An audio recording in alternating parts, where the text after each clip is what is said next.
యెషయా గ్రంథము 51:11.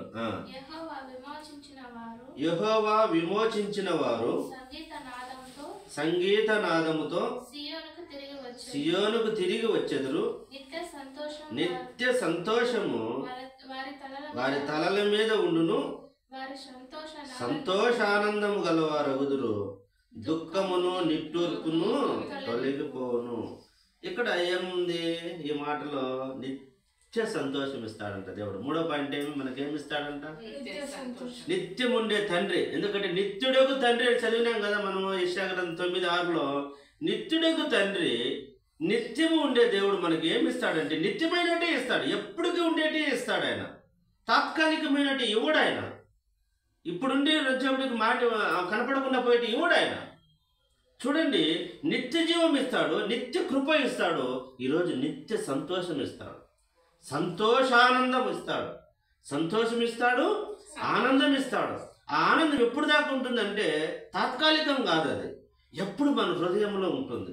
ఆ హృదయంలో ఆ నెమ్మది ఇస్తాడు, ఆ సంతోషము, సమాధానము, నిత్యమైన మరి సంతోషం ఇస్తానని ఈరోజు దేవుడు మనతో మాట్లాడుతూ ఉన్నాడు. దేవుని ప్రియ సంగమా, ఉదయకాలంలో దేవుడు చెప్పే మాటలు మనం విన్నప్పుడు నిజముగానే మనము సంతోషం వస్తుంది. అవును, నా దేవుడు నాకు నిత్యమైన సంతోషం ఇస్తాడు. అందరూ బాధపడుతూ ఉంటారు, అందరూ దుఃఖపడుతూ ఉంటారు, కానీ మరి దేవుని బిడ్డలో సంతోషంగా ఉంటారు. దేవుని నమ్మిన వారు సంతోషంగా ఉంటారు. అందుకోసమని ఆయన ఆ మాట చెప్తున్నాడు, నిత్య సంతోషం మీకు ఇస్తాను. దుఃఖమును నిట్టూర్పు ఏమవుతాయంట? తొలగిపోతాయి. అవి ఉండవు మీ దగ్గర. సంతోషం ఉంటే దుఃఖం ఏడుంటుంది? వెళ్ళిపోతుంది. అవునా కదా? చీకటి ఉన్నప్పుడు లైట్ ముట్టిస్తాను, ఏమవుతుంది? వెళ్ళిపోతుంది. ఇక్కడ నీకు హృదయంలో బాధ, వేదన, దుఃఖము, సమస్యలు, ఇబ్బందులు ఉన్నప్పుడు సంతోషం వస్తారు, ఇదేమైపోతుంది? పారిపోతుంది, తొలగిపోవును, పక్కకి వెళ్ళిపోతాయి. అంటే మనం ఇటు వస్తుంటే అవి తొలగట్ట వెళ్ళిపోతూ ఉంటాయి. మనం సంతోషంతో ముందుకు వెళ్తూ ఉంటే అవి రెండు దుఃఖము నిట్టూర్పు అనేవి ఏం చేస్తాయి? తొలగిపోతాయి, అంటే పక్కకి వెళ్ళిపోతూ ఉంటాయి, మనకు దారిస్తాయి. ఈరోజు మనం ఆలోచన చేయాలి. దేవుడు నిత్యం ఉండే తండ్రి. మరి ఇంకొక మాట ఉన్నది చూడండి, ఇర్మియా గ్రంథం 31:13 చూడండి. ఇర్మియా గ్రంథము 31:13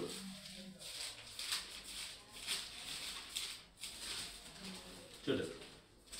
31:13 వారి దుఃఖములకు ప్రతిగా సంతోషం ఇచ్చి వారిని ఆదరించదను, విచారము కొట్టివేసేదను, వారికి ఆనందం కలిగజేసేదను. దుఃఖాన్ని కొట్టేస్తాడంట, దుఃఖాన్ని కొట్టివేస్తాను, విచారమును కొట్టివేస్తాను, సంతోషం ఇస్తాను, ఆదరిస్తాను, ఆనందమును కలగజేస్తాను. దేవుని బిడ్డలమైన మనం ఈ ఉదయకాలం దేవుడు మీకు నిత్య సంతోషం ఇస్తానని వాగ్దానం చేస్తాను. అన్ని నిత్యమైనట్టు ఇస్తాడు ఆయన. నిత్య జీవం ఇస్తాడు, నిత్య కృప ఇస్తాడు, నిత్యమైన మరి సంతోషం ఇస్తాడు. ఆయన అన్ని నిత్యం ఉండేటి ఇస్తాడు. తాత్కాలికమైనటివి ఇవ్వడు, శాశ్వతమైనటివే దేవుడు ఇస్తాడు మనకు అనే మాటను మనము ఉదయకాలంలో నమ్మాలా. దేవుడు మనకు చెప్తున్నాడు. కాబట్టి మత్తయి సువార్త 5వ అధ్యాయము 11, 12 వచనాలలో చూస్తే, మత్తయి సువార్త 5వ అధ్యాయము 11, 12 వచనాలు. నా నిమిత్తము జనులు మిమ్మల్ని హింసించి అబద్ధముగా చెడ్డ మాటలను పలుకున్నప్పుడు మీరు ధన్యులు, సంతోషించి ఆనందించి పరలోకములు మన ఫలం ఏమవుతుందంట? అధికమవుతుంది. ఒకవేళ మీకు ఇబ్బందులు వచ్చినా, ఇరుకులు వచ్చినా, మిమ్మల్ని ఎవరైనా నిందిస్తారా, ఎవరైనా చెడ్డ మాటలు పలుకుతారా, మీరు ఆనందించండి, సంతోషించండి, మీ ఫలము పరలోకంలో అధికమైంది. ఇంకా ఆ మాట తెలిస్తే ఇవన్నీ మనం లెక్కలో పెట్టుకుంటామా? ఎవరైనా నిందించినారు, మనకు నిందించినప్పుడు వాళ్ళు దుఃఖ పెట్టినారు, బాధ పెట్టినారు, వీటన్నిటిని సహించినప్పుడు పరలోకంలో మన ఫలం అధికమైనప్పుడు, నిత్యమైన ఆ ఆనందం ఇచ్చినప్పుడు ఈ బాధ పెట్టిన గుర్తులేకి రావు. కాబట్టి ఈరోజు నిత్యమైన మరి సంతోషం ఇస్తారని దేవుడు చెప్తున్నాడు. ఇంకొక మాట కూడా చూస్తే యావేలు గ్రంథం 2:21లో కూడా, దేశమా భయపడక సంతోషించి గంతులు వేయము, యెహోవా గొప్ప కార్యములు చేసెను. భయపడద్దు, గంతులు వేయి దేశమా. దేవుడు గొప్ప కార్యాలు చేశాడు మన పట్ల. ఈరోజు మనం అనుకుంటూ ఉంటాం మా దేవుడు మా పట్ల ఏమేమి చేస్తున్నాడో ఏమో జరిగిపోతుందో అని అనుకుంటూ ఉంటాం, కానీ గొప్ప కార్యాలు మన పట్ల దేవుడు చేస్తాడనే విషయాన్ని మనము జ్ఞాపకం చేసుకోవాలా. ఇంకొక మాట ఉన్నది 126వ కీర్తన 3వ వచనంలో చూస్తే 126వ కీర్తన 3వ వచనంలో యెహోవా మన కొరకు గొప్ప కార్యములు చేసి ఉన్నాడు. ఇప్పుడు ఆయన చేయకుండా ఉండలా, గొప్ప కార్యాలు ఆల్రెడీ చేసి ఉన్నాడు కాబట్టి సంతోషపరచులమైతే నిత్యమైన సంతోషం. ఎందుకంటే మన దేవుడు ముందు గొప్ప కార్యాలు చేశాడు, ఇక మీదట కూడా మా జీవితంలో చేస్తాడు.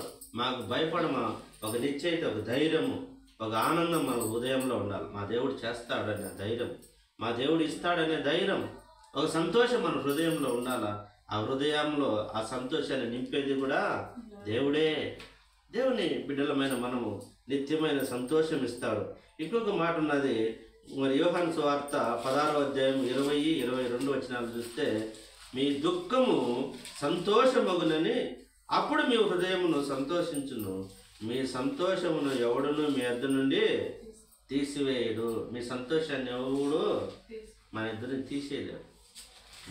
కరువైన ఖడ్గమైన హింస అయినా నీ నుండి నన్ను ఎవడు ఎడబాపేదని అపోస్తలుడైన పౌలు చెప్తారు. ఎవరు ఎడబాపుతారు? హింసలు, ఉపద్రవాలు ఇవన్నీ మనల్ని ఎడబాపుతాయా? ఇప్పుడు ఏం చెప్తాడు ఆయన? మీ సంతోషాన్ని మీ వద్ద నుండి ఎవడూ తీసేయలేడు. ఎప్పుడైతే నువ్వు దేవుణ్ణి నువ్వు పూర్ణ విశ్వాసంతో నమ్మి ఉంటావో అప్పుడు ఆ నిత్యమైన సంతోషాన్ని మీ వద్ద నుండి ఎవరు తీసేయరు. నువ్వు అందుకోసమే శరీరాన్ని చంపేవానికి భయపడద్దు, ఆత్మను శరీరాన్ని రెండింటినీ చంపేవానికి మిక్కిలి భయపడాలంటే భయపడమే కాదు, మిక్కిలి ఎక్కువ భయపడాలంట. అంటే ఈరోజు మనము ఈ వేదనలు ఇవన్నీ మన మీదకి వచ్చినప్పుడు మనం ఏం చేస్తామంటే మాకు నిత్య సంతోషం దేవుడు ఇస్తాడన్నప్పుడు ఈ శరీరాన్ని గురించి పెద్దగా పట్టించుకో. అందుకోసం నిత్యమైన సంతోషం ఇచ్చే దేవుడు.